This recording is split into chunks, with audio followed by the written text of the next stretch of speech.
Automobile সেক্টরের একটা অন্যতম কোম্পানি টাটা মোটরস। টাটা মোটরসের হচ্ছে কোয়ার্টার 3 রেজাল্ট আউট হয়ে গেছে। কোয়ার্টার 3 রেজাল্টের পারফরমেন্স কী টাইপের দিয়েছে টাটা মোটরস, সেটাকে নিয়ে আমরা অ্যানালিসিস করব। তার আগে কোম্পানিটার হচ্ছে চার্ট প্যাটার্নটাকে নিয়ে অ্যানালিসিস করব। দেখব যে শেয়ার হোল্ডারদের কতটা রিটার্ন জেনারেট করেছে বা ওয়েলথ ক্রিয়েট করে দিয়েছে, সেটাকে নিয়ে আগে আমরা ফার্স্ট অ্যানালিসিস করব। আফটার দ্যাট হচ্ছে আমরা কোম্পানিটার হচ্ছে কোয়ার্টার 3 রেজাল্টের পারফরমেন্স কী টাইপের দিয়েছে সেটাকে নিয়ে অ্যানালিসিস করব। তো কোম্পানিটা হচ্ছে এখন ট্রেড করছে 882 টাকা 80 পয়সায় এখন ট্রেড করছে। আমরা যদি চলে যাই কোম্পানিটার মার্কেট ক্যাপিটালাইজ, তাহলে কোম্পানিটার মার্কেট ক্যাপিটালাইজ হচ্ছে অ্যাপ্রক্স বলতে পারেন 3 লাখ কোটি টাকার মার্কেট ক্যাপিটালাইজ। অর্থাৎ এই কোম্পানিটাকে আমরা ব্লু চিপ লার্জ ক্যাপ টাইপের কোম্পানি হিসাবে কনসিডার করতেই পারি। তো কোম্পানিটা হচ্ছে ইলেকট্রিক ভেহিকেল সেগমেন্টের ওপরে কিন্তু কাজ করছে এই কোম্পানিটা। এখন কিন্তু ম্যাক্সিমাম মার্কেট কিন্তু ক্যাপচার করে রেখেছে টাটা মোটরস ইলেকট্রিক ভেহিকেল সেগমেন্টের ওপরে। তো কোম্পানিটার আমরা যদি একদিনের পারফরমেন্স দেখি, একদিনে হচ্ছে 0.5% মতন পজিটিভ রিটার্ন জেনারেট করেছে একদিনে। 5 দিনের পারফরমেন্স করেছে 8% মতন পজিটিভ রিটার্ন জেনারেট করেছে 5 দিনে। আমরা যদি চলে যাই এক মাসে হচ্ছে 13% মতন পজিটিভ রিটার্ন জেনারেট করেছে এক মাসে। 6 মাসের পারফরমেন্স কী দিয়েছে, 6 মাসে হচ্ছে 43% মতন পজিটিভ রিটার্ন জেনারেট করেছে 6 মাসে। 1 জানুয়ারি থেকে পারফরমেন্স করেছে 12% মতন পজিটিভ রিটার্ন জেনারেট করেছে 1 জানুয়ারি থেকে। আমরা যদি চলে যাই এক বছরে, তো এক বছরে পারফরমেন্স করেছে 98% মতন পজিটিভ রিটার্ন জেনারেট করেছে এক বছরে। তো ন্যাচারাল ব্যাপার, আমরা জানি যে শর্ট টার্মে সেভাবে ওয়েলথ ক্রিয়েট হয় না স্টক মার্কেট থেকে। যত লং খেলবেন স্টক মার্কেটে তত হচ্ছে ওয়েলথ ক্রিয়েট হয়। বাট এই কোম্পানিটা কিন্তু শর্ট টার্মে অর্থাৎ এক বছরে কিন্তু একটা ডিসেন্ট টাইপের পারফরমেন্স করেছে। তো 100% মানে ইনভেস্টমেন্ট ডবল, তো অ্যাপ্রক্স ইনভেস্টমেন্টকে কিন্তু ডবল করে দিয়েছে এক বছরে। তো সেই হিসাবে কিন্তু একটা ডিসেন্ট টাইপের পারফরমেন্স করেছে শর্ট টার্মে, আমরা এইটুখানি বলতেই পারি। তো এখন দেখার বিষয় কোম্পানিটা কি লং টার্মে ভালো পারফরমেন্স করেছে, লং টার্মে কি শেয়ার হোল্ডারদের ওয়েলথ ক্রিয়েট করে দিয়েছে, সেটাই কিন্তু এখন আমাদের দেখার বিষয়। তাহলে আমরা চলে যাচ্ছি কোম্পানিটার 5 বছরের চার্ট প্যাটার্নে। তাহলে 5 বছরে কীরকম পারফরমেন্স করেছে, 486% মতন পজিটিভ রিটার্ন জেনারেট করেছে 5 বছরে। তো 100% মানে ইনভেস্টমেন্ট ডাবল, তো ইনভেস্টমেন্টকে আমরা এইটুকুনি বলতে পারি 6 গুণের কিন্তু কাছাকাছি করে দিয়েছে 5 বছরে। তো 5 বছরে কিন্তু হিউজ ওয়েলথ ক্রিয়েট করে দিয়েছে শেয়ার হোল্ডারদের, একটা ডিসেন্ট টাইপের পারফরমেন্স করেছে, আমরা এইটুকুনি বলতেই পারি। এইবারে আমরা চলে যাব কোম্পানিটার ম্যাক্সিমাম চার্ট প্যাটার্নে। তাহলে ম্যাক্সিমাম চার্ট প্যাটার্ন হিসাবে পারফরমেন্স করেছে 2682% মতন পজিটিভ রিটার্ন জেনারেট করেছে অল টাইম বা ম্যাক্সিমাম। তো কোম্পানিটা লিস্টেড হয়েছে কবে, কোম্পানিটা লিস্টেড হয়েছে 1999-এ। তাহলে 1999 থেকে কিন্তু এখনও অবধি রিটার্ন জেনারেট করেছে 2682% মতন পজিটিভ রিটার্ন জেনারেট করেছে। ম্যাক্সিমাম চার্ট প্যাটার্নটা কিন্তু লেফট টু রাইট ওপরের দিকে মুভ করছে, তো সেই হিসাবে কিন্তু একটা ডিসেন্ট টাইপের চার্ট প্যাটার্ন হিসাবে আমরা কনসিডার করতেই পারি। এবং চার্ট প্যাটার্নটার মধ্যে প্রচুর ভলিটিলিটি রয়েছে, আপনারা দেখতেই পাচ্ছেন এইসব জায়গাগুলোতে কিন্তু বড় বড় কারেকশনস রয়েছে, আপনারা দেখতেই পাচ্ছেন।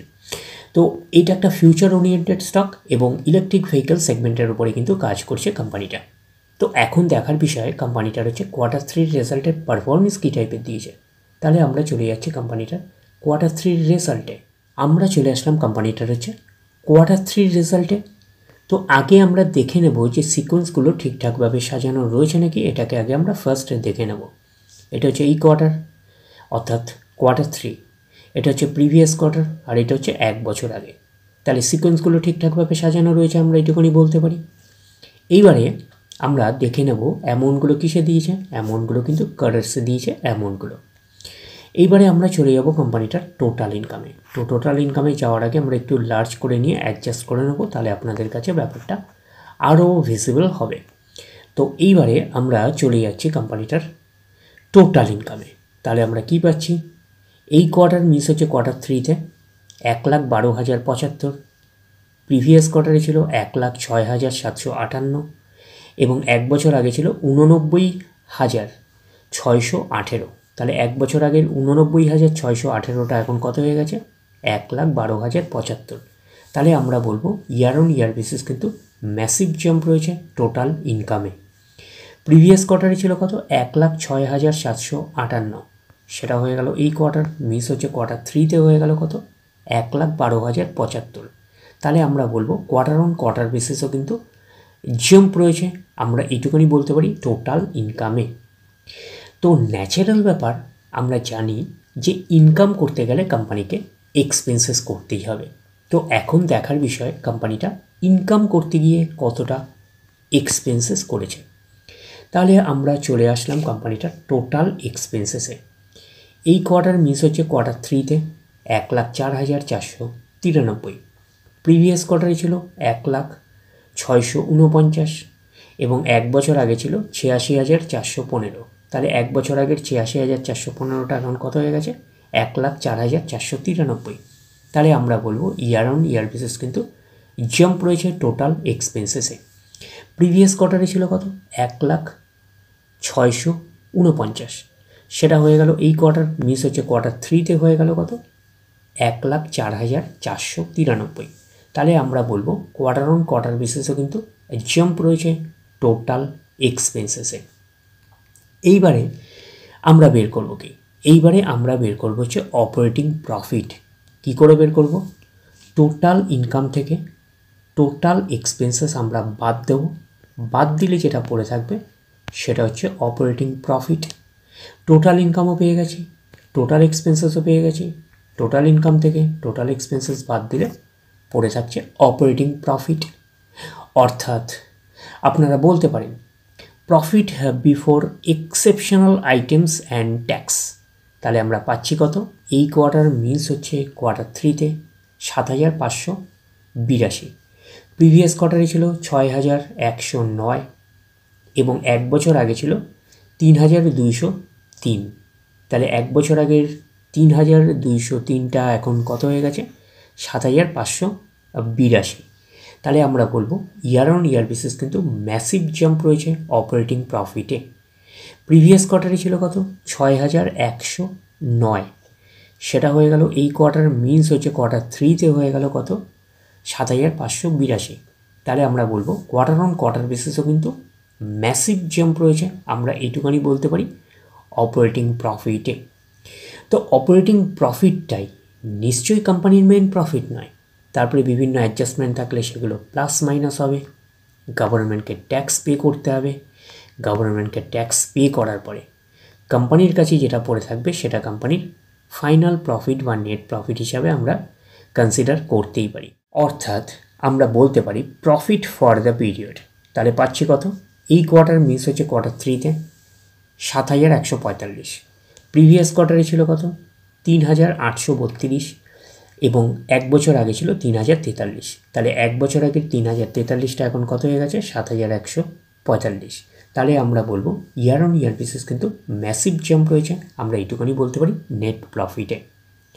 প্রিভিয়াস কোয়ার্টারে ছিল কত 3,832, সেটা হয়ে গেল এই কোয়ার্টার মিস হচ্ছে কোয়ার্টার থ্রিতে হয়ে গেল 7,145। তাহলে আমরা বলবো কোয়ার্টার অন কোয়ার্টার বেসিসও কিন্তু জাম্প রয়েছে, ম্যাসিভ জাম্প রয়েছে নেট প্রফিটে। এইবারে আমরা চলে যাব কোম্পানিটার হচ্ছে ইপিএসে অর্থাৎ আর্নিং পার শেয়ারে। আমরা চলে আসলাম কোম্পানিটার হচ্ছে ইপিএসে অর্থাৎ আর্নিং পার শেয়ারে। তাহলে কী পাচ্ছি, এই কোয়ার্টার মিস হচ্ছে কোয়ার্টার থ্রিতে 18.42, প্রিভিয়াস কোয়ার্টারে ছিল কত 9.91 এবং এক বছর আগে ছিল 7.81। তাহলে এক বছর আগের 7.81টা এখন কত হয়ে গেছে 18.42। তাহলে আমরা বলবো ইয়ার অন ইয়ার বেসিস কিন্তু জাম্প রয়েছে, ম্যাসিভ জাম্প রয়েছে ইপিএসে অর্থাৎ আর্নিং পার শেয়ারে। প্রিভিয়াস কোয়ার্টারে ছিল কত 9.91, সেটা হয়ে গেল এই কোয়ার্টার মিস হচ্ছে কোয়ার্টার থ্রিতে হয়ে গেল কত 18.42। তাহলে আমরা বলবো কোয়ার্টার অন কোয়ার্টার বেসিসও কিন্তু ম্যাসিভ জাম্প রয়েছে ইপিএসে অর্থাৎ আর্নিং পার শেয়ারে। তো ন্যাচারাল ব্যাপার আমরা জানি যে নেট প্রফিটের রিফ্লেকশনটা ইপিএসে পাই, তো নেট প্রফিটের রিফ্লেকশনটা আমরা ইপিএসে পেয়েছি। তো ওভারঅল কনক্লুশনে কী দাঁড়াচ্ছে, ওভারঅল কনক্লুশন হিসাবে আমরা বলতে পারি টাটা মোটরসের হচ্ছে কোয়ার্টার থ্রি রেজাল্ট আমরা এইটুকুনি বলতে পারি আউটস্ট্যান্ডিং টাইপের একটা পারফরমেন্স করেছে, আমরা কিন্তু এইটুকুনি বলতেই পারি। তাহলে ওভারঅল ভিউটা আপনাদের কাছে ক্লিয়ার। তাহলে এই অবধি, নেক্সট ভিডিওতে আবার আপনাদের সাথে আমার দেখা হচ্ছে। ধন্যবাদ।